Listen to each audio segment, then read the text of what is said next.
Hi, I just wanted to take a couple minutes and talk about the Stephen Carpenter at Cake Financial case. The questions I'm choosing to answer is if I thought the opportunity he came up with was promising.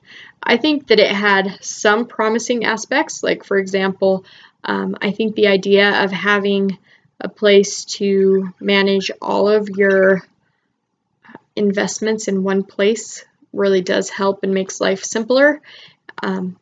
However, the part that I didn't think was as promising is the social networking with the financial. For me, that's not something that I would want to share with the world or anyone else for that matter. If I wanted advice from someone, I would go to them directly. I wouldn't ask them to put it on a website either. Let's see. What is the most important assumption behind Cake's initial business model? I think the most important assumption is that they would have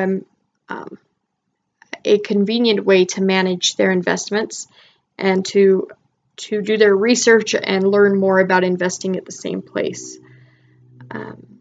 Could he have done more tests or different tests?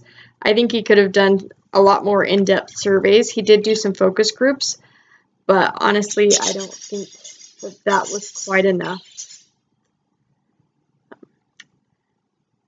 Carpenter's decision to sell Cake's assets, I think, was probably a little bit too late. I think he should have sold them sooner, because the amount of capital that Cake was going through and he was having to raise just to stay in business was a huge amount.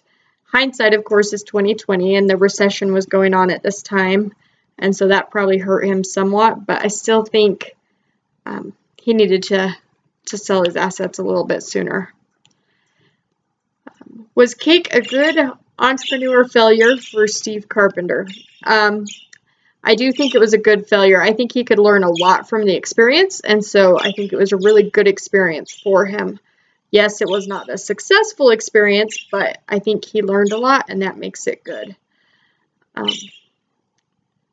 I think he learned from this experience that it's important to know your target market, knowing when to let an idea go. Again, I think he should have sold earlier, so I think that would have been something he could have learned. And then also, I think some of his projections early on were very optimistic. And so I think he probably could have learned, that he should probably make more modest projections when starting a business model. All right. Well, thanks.